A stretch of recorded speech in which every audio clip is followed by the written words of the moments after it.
Welcome, everybody, digitally and physically, to our fifth webinar of the Bergen Exchanges, which is on water, rights and inequality.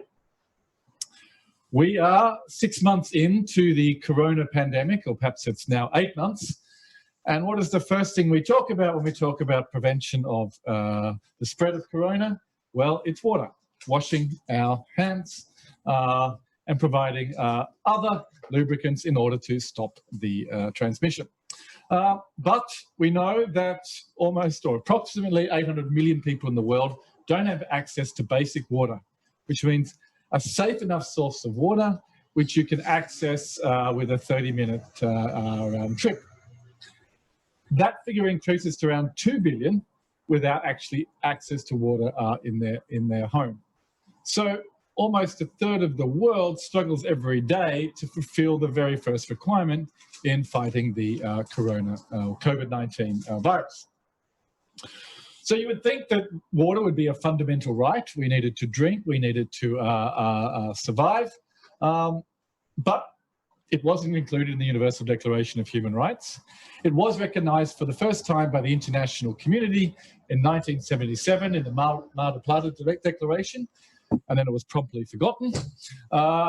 In 2002, we saw the emergence of a general comment which sought to interpret the right to water in a range of international treaties.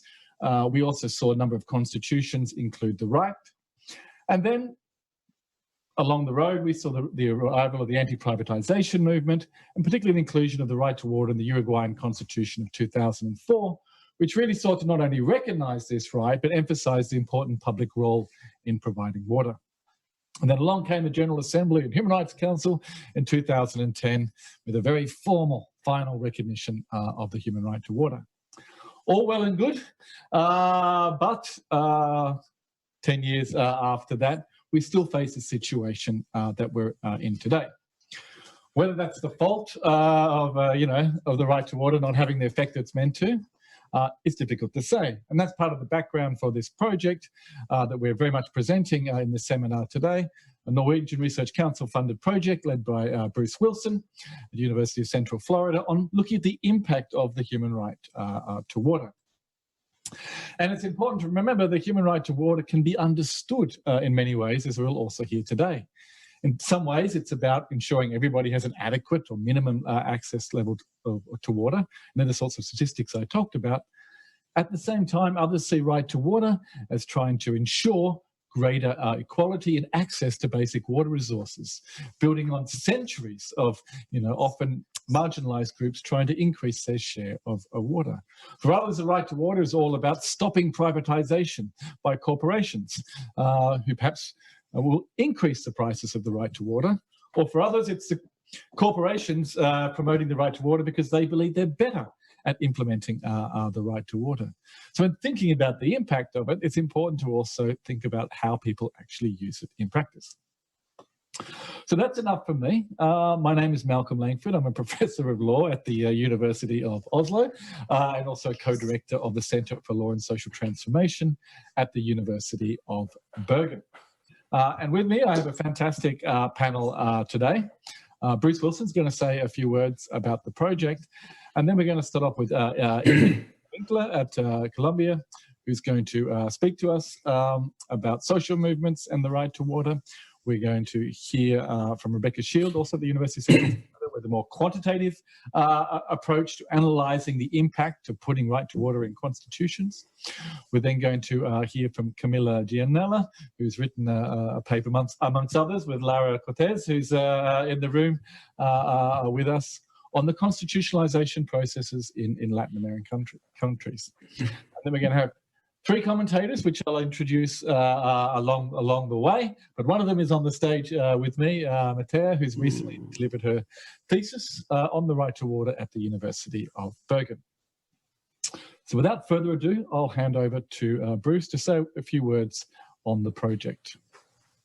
Okay, thanks for attending. As the old saying goes, never work on live TV with animals, kids, or Malcolm Langford. He appears to have stolen most of what I was going to say. But basically, this project is almost like a natural experiment in the sense that we have a before and we have an after. We have a 10-year period where people were asked to assess what the impact of a human right to water has been in the last 10 years. As Malcolm mentioned, this is funded by the Norwegian Research Council, and it's a multidisciplinary team that we have here that we've added people to as the project progressed. And we're particularly interested in the impact of the human right to water on marginalized people, whether they can actually animate that to gain access to water. And as Malcolm says, during COVID-19, this is particularly acute, and we've seen this in many, many countries. The health of every part of the society depends on every other part of the society. So the fact that poor people are still routinely being denied the right to water becomes a problem more globally. It's not one that rich people can afford to ignore. So what we have here are three papers that have been created by the project, and it's very much, one is a large N study that looks at what animates water access across a large number of countries. The second one is about the constitutionalization of rights. I mean, they say that you have to domesticate international law to make it effective. And the third one is a case study of the United States, which is an interesting case study because in the United States, they do not recognize the human right to water or actually many other human rights. So without further ado, I'll move on to whoever the first speaker will be. That'll be Inge Winkler, who's a lecturer at Columbia University. Take it away, Inge. Well, thanks so much. Thanks so much for organizing the panel. I think this is extremely timely now that we just celebrated the 10-year anniversary of the recognition of the rights to water by the UN General. And as Malcolm and Bruce said, I'm going to focus on the United States today, which might not be the first case study that comes to mind when you think about the right to water, or for that matter, socioeconomic rights more generally. The US didn't support the resolution on the right to water back in 2010. And when we look at the years coming after that, the US did join consensus on various resolutions. They even co-sponsored some resolutions and voted in favor. But the US has been equally quick to always point out that any legally binding obligations related to the right to water are linked to the International Covenant on Economic, Social, and Cultural Rights. And the US is not a state party. The US has also been quick to point out that the right to water is not justiciable in the US. So there is this paradox that Bruce mentioned with focusing a case study on the US, because what we see at the same time is that many protesters use slogans focused on the right to water. We see many websites and materials that use human rights language. We see civil society advocates engaging in depth with international human rights mechanisms. And when I first moved to the US in 2012 to California at the time,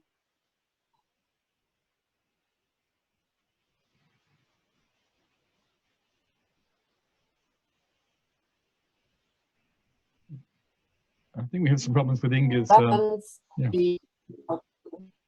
The 2010 resolution. And that is what first got me interested in the right to water in the US.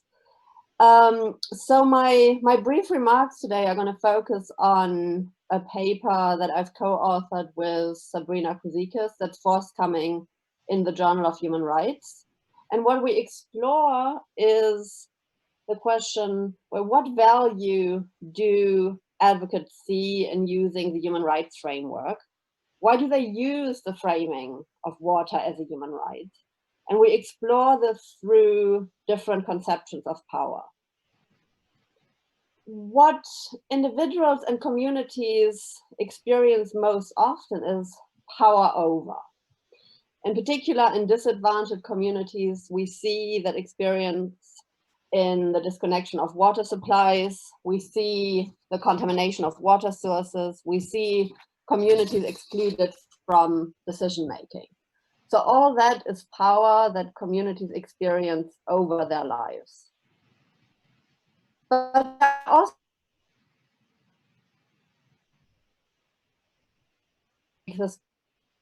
we've heard over and over again from the civil society advocates we interviewed. And I want to speak briefly about, firstly, power within and power with, and then thirdly, the power to act. And these conceptions of power really help us explain why advocates turn to the human rights framework. So first of all, let me start with power within. Power within oneself, the sense of self-worth, self-confidence. It's really about the belief that any individual, any community member has rights. And what we saw in the interviews we conducted is that people stressed over and over again that the right to water is universal. More than anything else, that sense of universality came up, the belief that everyone deserves access to clean, safe, and affordable water. Based on the very fact that we are human, nothing else. And this creates meaning. It resonates with people in their communities. It leads them to the realization that their struggle is not an isolated experience. And then to add to that, the human rights framework serves to validate people's experience, both internally and externally. I recall one of the advocates in Michigan who recounted her experience of a town hall with the UN Special Rapporteur and talked about that feeling that no one had listened to them before, but the Special Rapporteur did. And she validated that the US government was indeed failing, that the rights of people in Michigan were violated. And this made civil society embolden, the advocate recounted, and made more people come into the fight for the right to water.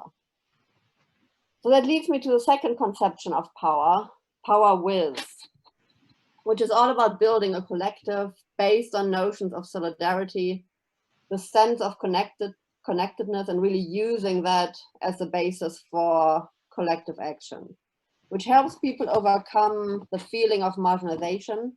And this is the sense that the fight for the right to water unites them. And this then leads to power to, the power to act, the power to hold the government accountable. And for that, activists turn to the human rights framework. And they do so in particular because that was a second word that came up over and over again in the interviews, which is distrust. There's a deep-seated distrust in any government authorities, likewise a deep-seated distrust in companies and corporations. And there's this feeling that the government does not protect them from right to water violations and has all too often put profits over people. So in that sense, advocates perceive the human rights framework as somewhat of an external alternative that they can use to call out the government, to seek accountability. And that is what they've done over and over again in California, in Michigan, in Appalachia, and many other areas across the United States. They've engaged with special rapporteurs, they've conducted a hearing at the Inter-American Commission for Human Rights. And all this created, alongside with lots of media attention, created the sense that the world is watching what's happening in the struggle for the right to water in the US. This power to act has also led them to make concrete policy proposals. Some have been adopted, many have not. But overall, it has led to the sense that communities have the power to shape their future. And when engaging with human rights mechanisms, advocates have described this as a sense of speaking truth to power. But this is where this paradox that I've been talking about remains to some extent, because UN mechanisms, as we all know, do not have any real enforcement power. They cannot replace the government. If people distrust the government, there's nothing or very little in a very direct sense that UN mechanisms can do to really address those challenges directly. So they don't have power over in this very traditional sense. But when we understand power in a much broader sense, in this broader sense of power within, power with, and power to, then there's actually a lot of power in engaging with the human right to water. It's a sense of feeling validated, the power in recognizing the universal nature of the right to water. There's power in organizing and mobilizing, power in exposing human rights violations. There's power in raising international awareness and campaigning. There's power in media attention. And above all, there's power in collective action and solidarity. And this is what supports advocates to stay in the fight, basically to keep going. And they've seen successes, admittedly small steps, but certainly steps in the right direction.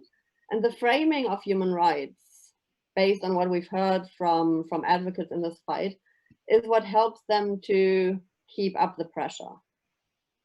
And I would say that while, of course, in the US, we see increasing polarization and divisiveness in US society, there might also be a larger number of people who are willing to embrace, demand, and claim their human right to water. So I leave it at that. Thank you so much, and happy to go into much more depth in questions and answers.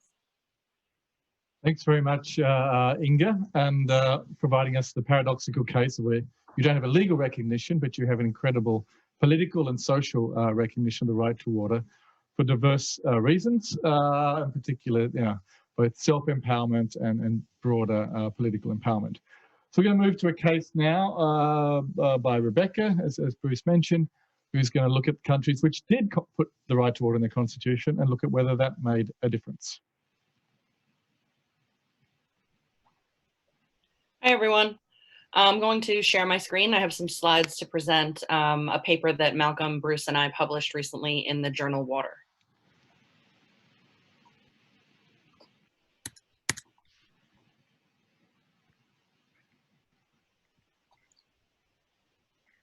Everyone see? Are you guys able to see? No. No. Does Rebecca have permission to show? Yep. How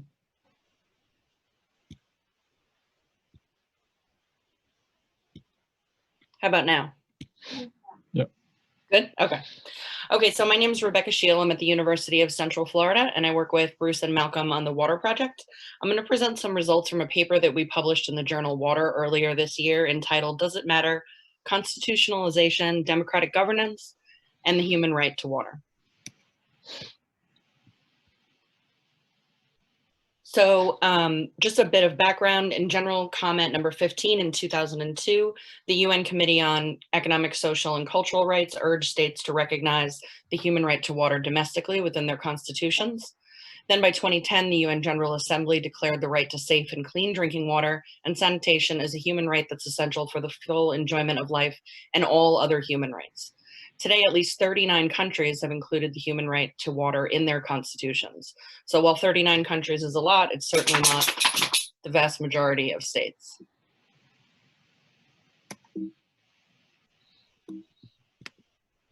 So what do we know right now? Is constitutional recognition effective? Qualitative work generally says no, not very effective. Early quantitative work that examined rights alone also says no.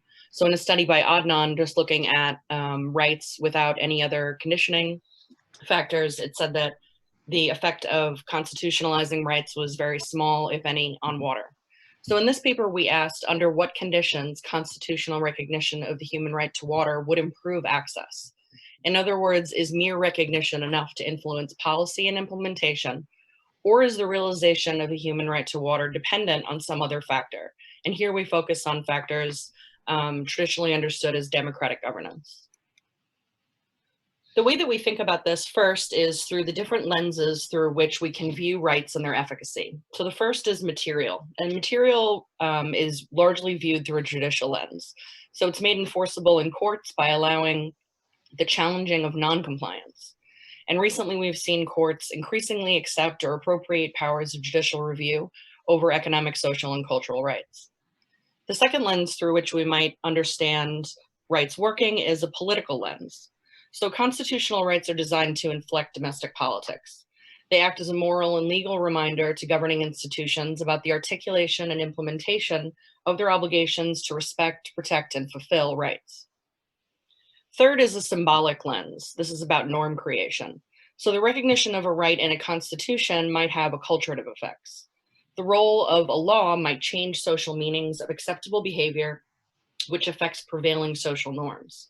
So for instance, since the first international recognition of the right in the 1977 UN Water Conference, there's been a steady cascade of international and regional standards related to the human right to water.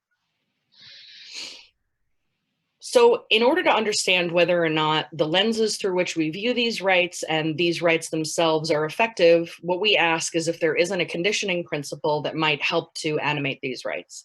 And here we focus on democratic governance. And the reason for that is because democratic governance is at the heart of respect for human rights. An important caveat here is that democratic governance does not equal democracy. There are several measures of democratic governance, including the rule of law, civil society participation, and court independence, where non-democracies will score higher on these indices than confirmed democracies. So what we do in our investigation is we examine global data on access to basic water from 2000 to 2015, and it's a global sample, so we wind up with about 123 states in the analysis. Then we look at constitutional rights related to water. So one way that we operationalize this is at looking at total rights. These are both total, judicially enforceable, economic, cultural, and social rights, and then the total number in general, so including aspirational.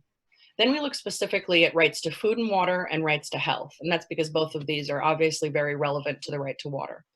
And rather than looking at them on whether a right exists, whether it's aspirational and judicially enforceable, we just look at whether or not it exists, so a 0-1 comparison. Finally, we looked at 3 different measures of democratic governance, and those were rule of law, civil society participation indices, and then court independence. In the interest of time today, I'm just going to focus on rule of law. And so rule of law traditionally would include things like equal protection, the freedom from political imprisonment, from enforced disappearances, being held accountable for things that you do.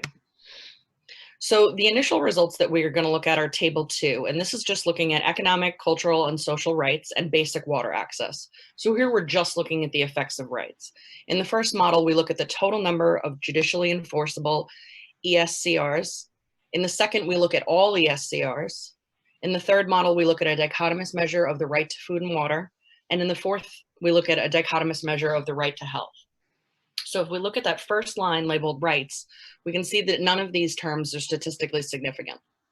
Only in model 1 is the rights term positive, but it isn't statistically significant.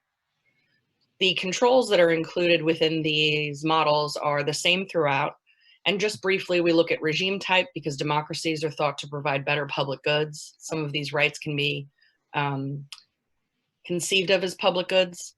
Development is important. That has a positive impact on water access. Ethno-linguistic fractionalization is important due to the way that public goods are distributed. We also look at total population and then some measures of characteristics of that population, so elderly and urban. And the results of the controls stay consistent throughout the models. So what this model tells us, in short, is that rights alone don't have a measurable effect on access to water, whether it's a large number of judicially enforceable rights, a large number of aspirational rights, or specific rights. We see no statistically significant differences. Moving on to measures where we interact the role of rights and a measure of democratic governance, this one, rule of law, we see very different results.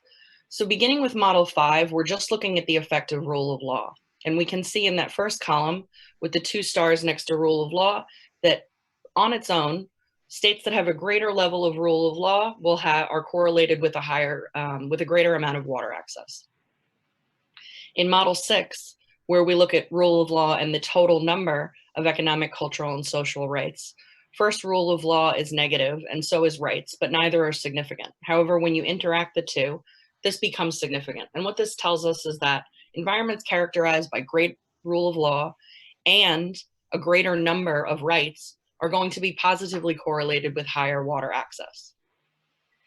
There's similar results in Models 7 and 8, where we see some of the constitutive terms are significant and others aren't, but the interactions remain positive and significant, again suggesting that having rights in the presence of this measure of democratic governance is positively correlated with water access. This is a little complicated, and so there's better ways to look at it. I've graphed the results of the marginal effect of rule of law and the total number of economic, social, and cultural rights on water access. And so what this graph is showing us essentially is that when the number of rights are low over here between about 1 and 9, which is the mean number of rights in a constitution, these confidence intervals overlap, suggesting that it isn't significant. The interaction is not significant. However, once we move past the mean of total rights, we can see that this line crosses 0 and maintains a positive impact. So basically, rule of law interacted with economic, cultural, and social rights is, again, positively correlated with water access. Another way to look at this is to look specifically at one of the rights that we're talking about and the interaction between rule of law and this right. So here on the x-axis, we're looking at a continuum of rule of law, where 0 is almost no rule of law and 1 is very high amounts of rule of law. And then on the y-axis, we see basic water access. So in a global sample of states, the average is about 83%. And so this is going to graph between 80 and 100%. The solid line is showing us states that have no right to health in their constitutions. And the dotted line is plotting those states that do have a right in their constitutions.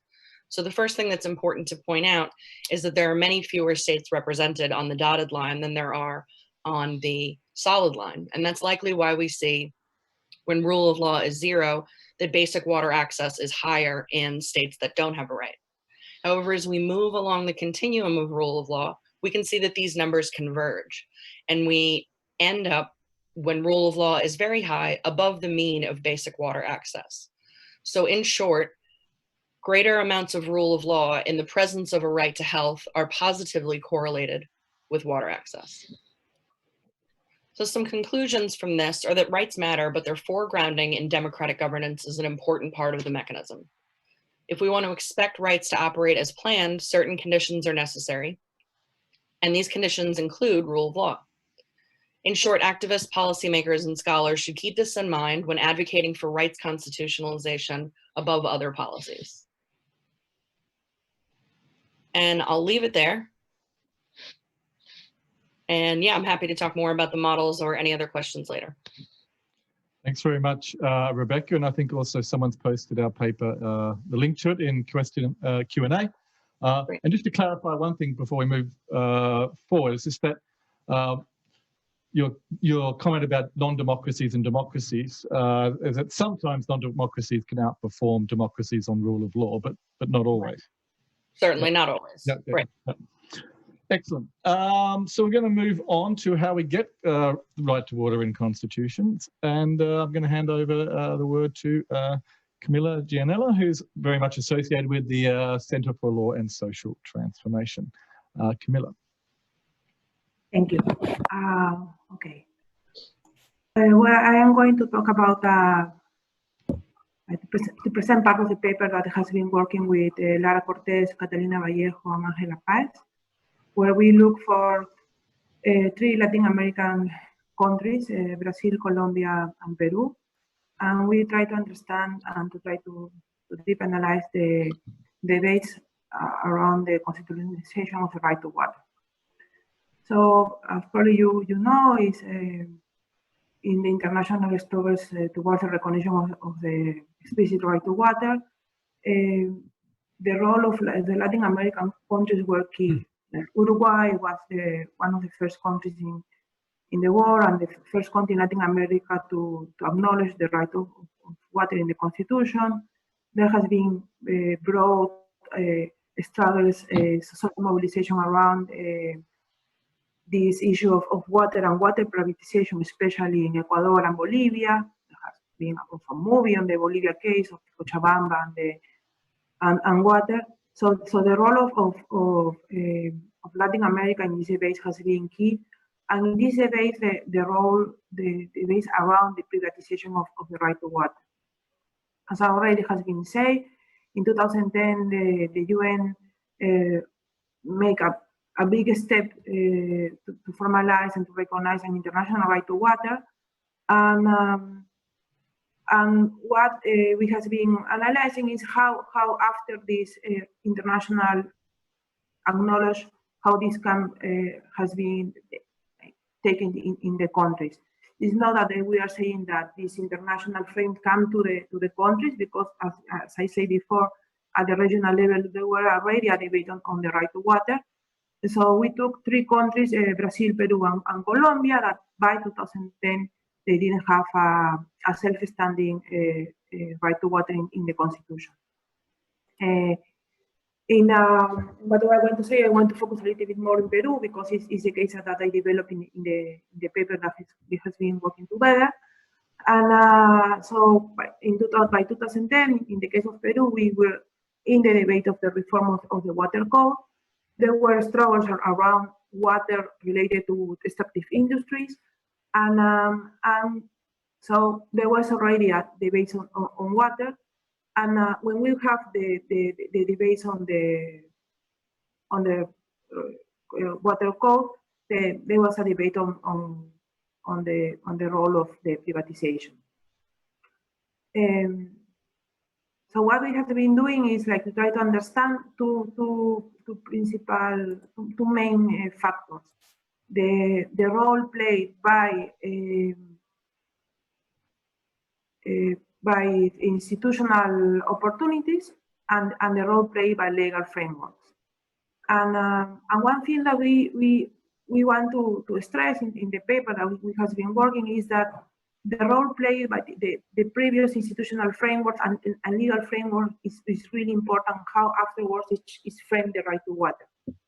As in other Latin American countries, Peru has a national level voice that is in charge of overseeing the quality of water sources, but also through the whole 90s, the country, as in the case of Colombia, they developed the institutional frame to allow the private actors to be involved in the supply of public services.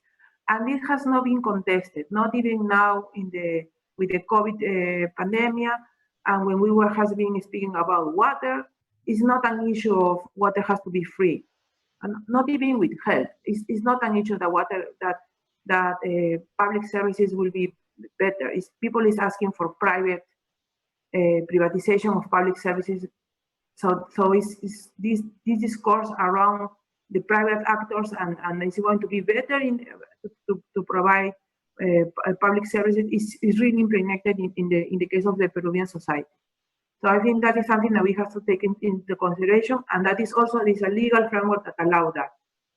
So in the 3 countries, Peru, Colombia, and Brazil, Peru is the only one that passed the constitutional reform, recognizing the right to water in 2014. 15. And I think that is also like this is a paradox, but we have also to understand that the Peruvian constitution also recognizes and protects the participation of the private actors in providing public services and in the economic development of the country.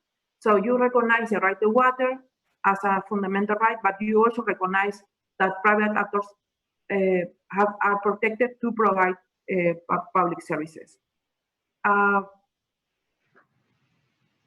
And the other issue that we were looking in the paper is on the frame of the right.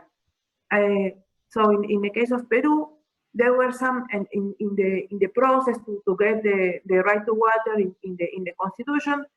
some of the bills that were presented say, okay, water cannot be it cannot be a privatization of the water supply, but that was deleted and that was put into the Constitution.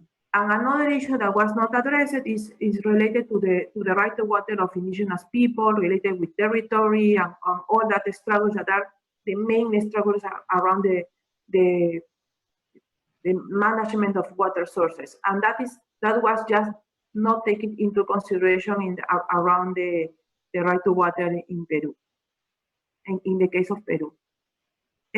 When we compare Brazil, Peru, and Colombia, we can also see that, okay, so again, with the legal framework, it's like Peru is among the three countries, is a country that have the less developed in the social and economic rights. And we don't have a constitutional court that is so active as the Colombian one. So the political costs were lower in the case of Peru than in the case of Colombia, for example. So in Colombia, we will analyze that probably this like a bigger awareness from the politicians at the Congress to allow this to happen because of the impact that it could have at the level of the social mobilizations around mining, around other things, since you have the right to water in the Constitution. In Peru, that was not something that was taken into consideration because it was assumed that this was not a risk or something to be aware of. So what we see in as I say in the when we analyze and I just try to put in the review the case of Peru is that you can assess that there is this constitutionalization is important. We are saying this is important to have the constitutional right to water, but it's also important to see what are the processes involved in the recognition of the right to water, how the right is framed in the Constitution, because it's also not the same how you frame the right to water, and also what means this on the previous legal framework and institutions that are in place. In the case of Peru, the recognition of the right to water have not challenged any of the previous institutions that were there, have not changed the issue of the privatization, and have not changed the issue of the indigenous people and indigenous knowledge have not been recognized in the water code for management of water. In the analysis that we saw, is like in the case of Colombia, it could have happened if you recognize the explicit right to water, and so I think that is what I want to say now. Thank you. Excellent. Thanks very much, Camilla. Coming to us live from Peru, if I'm correct. So moving to the other side of the world now, our first commentator, Kajal Singh, from the Center for Policy Research in Delhi, India, who will lead off, and then we'll have Dan Brinks from the University of Texas, Austin.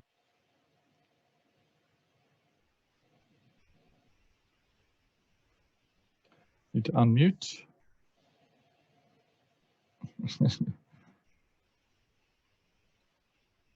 Right. Now you should. Yes. Now you should. Censorship is lifted. Yep. Yes. So, one of the questions, what is the human right to water up against in the places and in the contexts where it is either legally recognized or it is part of, it is part of social mobilizations, and it's something that social movements, gather around. What is it that they're talking about?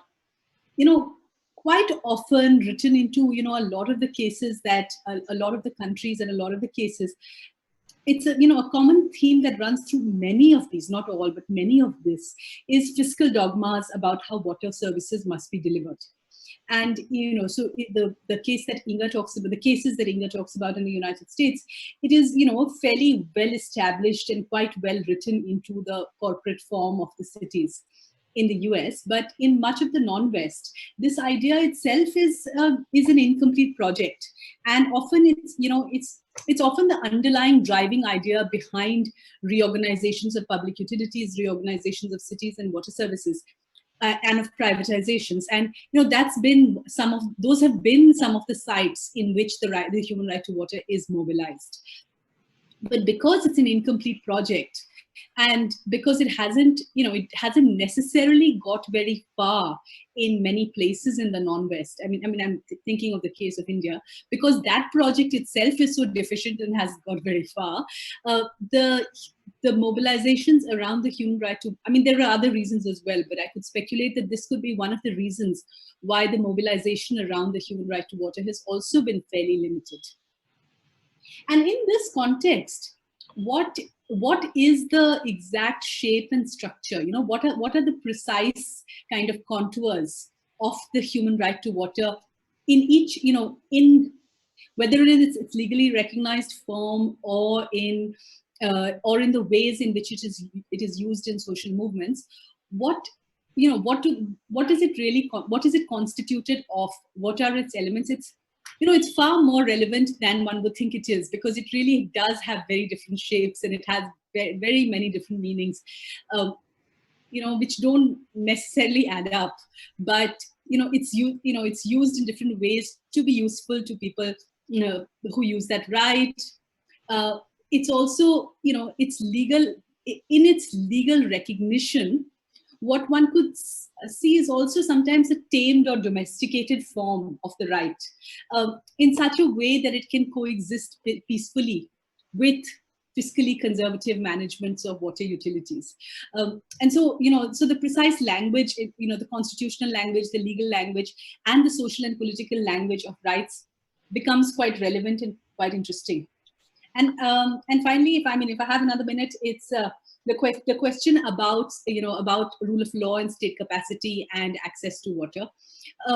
It seems that the rule of law and state and rule of law as an indicator of state capacity matters as much or perhaps more in a lot of contexts, as far as matters as much as legal recognition. But does that mean rights are irrelevant in places where state capacity is weak, where the rule of law is the rule of law is not so well recognized? And perhaps it's not, because rights have value even in extremely dysfunctional spaces, and in extremely dark times, the mobilizations around rights can have value. So yeah, that's all I'd like to say. Excellent. Thanks very much, Kasia. Dan. Great, thank you. Thank you all for inviting me to participate in this panel, and thank you to Sidi and everyone else in Bergen for organizing this event. I'm really sorry not to be able to be there in person. I'm sure everybody feels more or less the same way.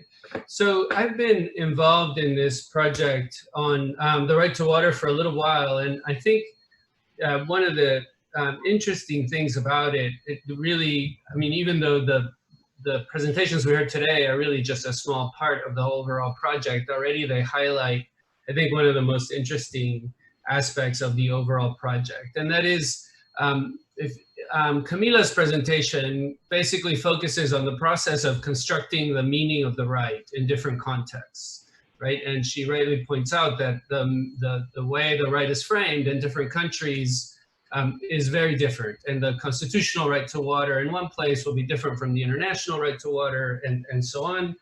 And then Arkaja points out that the social movements use the right to water language in a really different way. So there's a way in which sort of the process of constructing the meaning of the right to water is always in flux and quite indeterminate and very context specific. The other two projects that we heard about today, Inga's and Rebecca's presentations, were much more about the process of creating what I'll call the bindingness of the right, the extent to which that right is actually sort of determinative of particular outcomes, right? So what can we say about these two associated processes, associated but distinct processes, the process of creating meaning and the process of creating bindingness. A lot of the literature on sort of how rights are created focus mostly on the process of creating the meaning of the right, and we have language like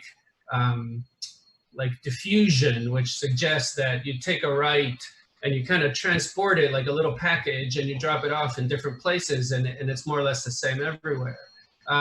And then we temper that with this notion of vernacularization, which is how sort of this right that we've been transporting around gets sort of invested with different meaning in different contexts, but it's still very much sort of a top-down process. And we've heard people talk about sort of subaltern resistance, or the global construction from below of a process, and that suggests sort of a similar process. It just starts at the other end, right? With people resisting, constructing meaning, and then sort of pushing that meaning up into sort of more elite circles and so on. I think one thing that comes out of all the projects in the collective project is that the development of a global right is actually much more sort of decentered, uncoordinated, almost random than that, right? So there's a common core, right? In this case, a felt human need, an almost obvious, inescapable human need, the need for water, right? But then different groups who are fighting for water or about water in different contexts sort of invest the right with really different meanings, ranging from indigenous groups who invest water sources with particular cultural significance, to environmental activists, to people who need potable water, to people who are really in desperate need of sanitation, and so on. And so there's a way in which the construction of a right to water in socio-legal terms is much more sort of just the creation of a shell into which different actors can pour meaning in response to the dynamics of their own economic, social, and political environment. So what does that mean for its bindingness, right? I mean, we often think that legal claims derive their authority from the nature of the lawmaker, the way in which the lawmaking process has been carried out, right? A sort of HLA Hart sort of, model of how law gets created. But again, I want to sort of push back on that and argue for a slightly different sense of bindingness. Maraval and Jaworski once wrote that it makes little difference to say in a particular political context that the government can't do X because the Constitution forbids it, or to say that the government can't do X because the unions will not allow it, right? And in a sense, without knowing anything else, right, you might be more inclined to think that the second statement is much more likely, right, than the first, right? And Rebecca's presentation today basically started there. The fact that the Constitution forbids it or requires it doesn't really tell you very much until you know what the political conditions are around it, right? And so that's the sense in which I think a lot of these projects illuminate the creation of the bindingness of the right to water. There's a way in which, through social mobilization, through political action, through the creation of legal norms, but also through the creation of social norms, right, you invest this right to water with bindingness, even in a context in which the legal bindingness is denied, as in the US. Right. So, and that I think is really interesting and should be really interesting to us as socio-legal scholars. So the result of all this, of this decentered, globally diffuse construction of meaning and bindingness, is the creation of a right that is multivalent, although not fully indeterminate, that underpins different legal and political strategies, that seeks to give normative force to claims made in different contexts by different groups. And sometimes, as Arkaja said, sometimes the meaning of that right will be very, very much invested with the interests of multinational corporations that want to privatize. Other times, right, through a different politics, it will be invested with sort of claims from below that really challenge existing power structures. Thanks very much, Dan, and also to the attendees. Thanks for starting to write some questions. I can see one there, which I'm about to come to. But before we come to that, we have Mattia Leon, who's delivered a master's thesis last semester on the rise of the right to water in legal documents, and precisely the messy nature of the interplay between domestic and international law. So what were you looking at? And what did you find? Yes. So just to go back to what Dan briefly, or what Dan just said, that there is a very messy process with international and national actors working upwards and downwards, and so I looked at the development of the international norm, and so we're now talking about symbolic and cultural factors, and whether the development of the international norm did affect the national constitutionalization of the right to water and sanitation. And so I studied documents from international level, so the UN resolution from 2010, and all the way from the Universal Declaration in 1948 up until today. And I tracked the kind of the language used in these documents, and found that in the use of water, of human rights in these documents over time, and then I did the same with the national constitutions, which I over a period of time also separated into different groups, and saw that the development of the increase in human rights norm and language also increased over time. Kind of it coincided with the international level. In some cases, the international level came first, and in other cases, the national level came first. And so, yeah, a lot of dynamics. Yeah. So you've confirmed Dan's point on messiness. Yeah, indeed. Excellent. So we've got a few minutes left. There was a question from Akaja to Rebecca on, how much does democratic governance matter, and perhaps why it matters. So I'm wondering if Rebecca could just say a little bit more about why democratic governance might matter for the constitutionalization of the right to water.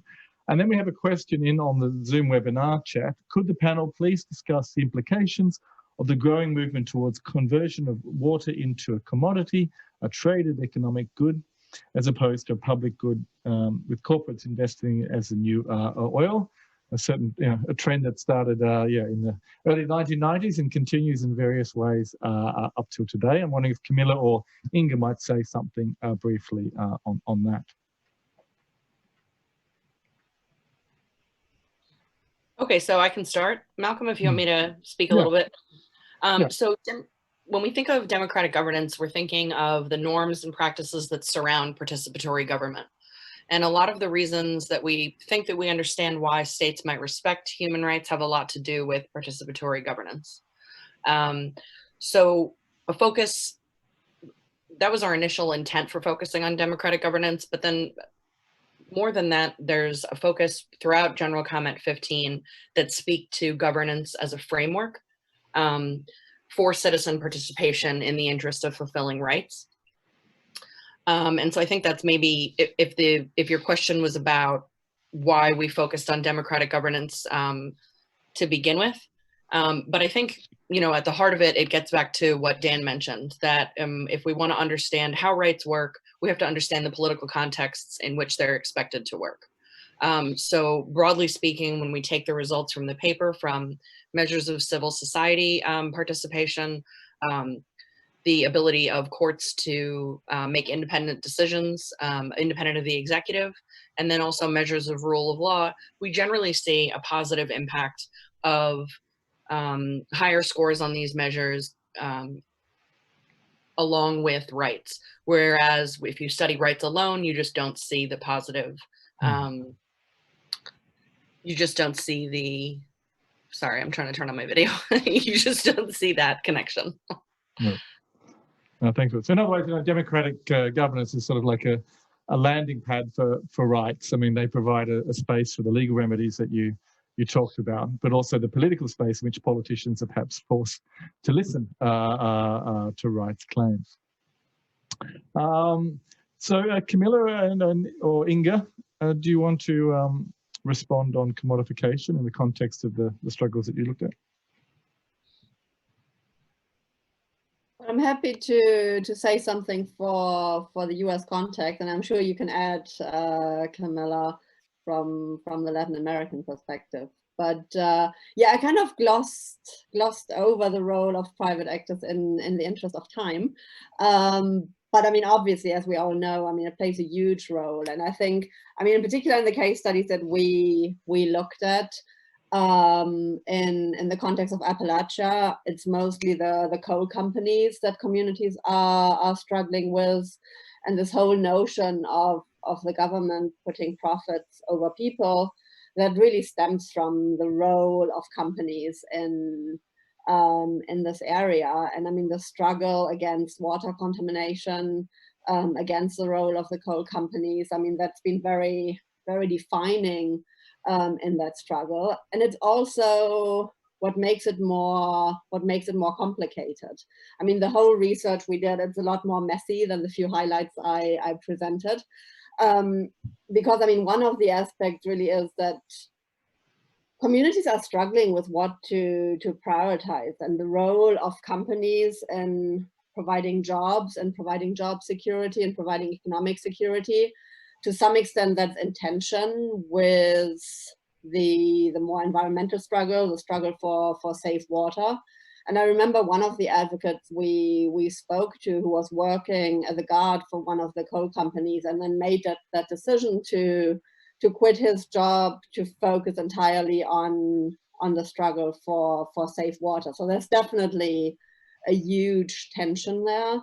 And very similarly in California, I mean, that's not coal companies, but big agriculture that plays a huge role and makes the struggle so much more divisive, so much more complicated. And but in particular during the drought in California, the way that played out is that basically, I mean, water tables in wells were sinking lower and lower, and then big agricultural companies obviously had the means to drill deeper, which then had a direct impact on communities in the Central Valley in particular that already struggled over access to water. So yeah, I mean, ignoring companies definitely doesn't work. I mean, it really forms the backdrop for all these struggles.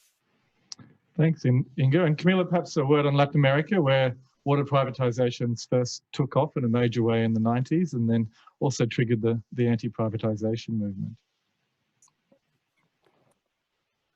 Yeah. Yeah, as I said, that is something that we were looking for. How the privatization was framed in these attempts to recognize the constitutional right to water. And now I want to speak more about the Peruvian case. That is the one that I know better. Like, I mean, Peru and Colombia share in some way some of the institutional frameworks to allow private companies to be involved in managing the supply of water, and that is already in place. And already in the case of Peru, you have private companies that are providing the water supply. So that is something that was not challenged by the constitutional reform, because also has been recognized by the water code. So in a way, what we were seeing is that one of the biggest concerns in the case of Peru was that this will allow the privatization of the biggest water supply company, that is Serapal, that's mainly working in Lima, and they were actors also in the debates. So and I think that is important, because it's also what are the political struggles behind the making of this constitutional right, and what's clear that they will not allow the privatization of CEDAPA, and they will, okay, then you can just pass this as it is like now. So there were also that internal debate. So I think that the thing of the commodification of water is something that in the case of Peru has not been addressed, because that's something that is contested. So we have more like this. This is a right that is in the that is in the constitution, but these issues were not addressed directly, because they knew that there was something that was contested. They also decided to not touch nothing regarding to the preservation of water sources, like in the watershed approach, and that. It's only a recognition of the right to water. That is also interesting. That is not the Constitution. The Constitutional Court already recognized the right to water before the constitutional reform, but in the way that the Constitutional Court recognized it in Peru. Yeah, the company cannot cut the service, and the right to water is a right, but depends on the availability of the resources from the state to cover that, and it's never seen how this can be enforced or not. So I think in the case of Peru, the commodification was not addressed, and in the other Latin American countries, the private companies can provide the water supply, even in Uruguay. So it's saying no, but at the end, in the way that the private actors has alliances with the public sector, make them possible to be involved in the water supply and to get money from there. Thanks, Camilla. And it's a good point in itself. The right to water is rarely used to actually stop privatization. It tends to rather set the conditions for privatization. And perhaps really then the Indonesian Constitutional Court is one of the few examples where we've seen a court actually strike down privatization in the end on the grounds of the right to water. We've come to the end of our session. I'm not sure if Bruce wants to make a final comment or conclusion. No, I think that's fine. It's been really interesting. Thanks to all the panelists. And I'll echo Bruce's word of thanks, and thanks to all those who've listened digitally and physically.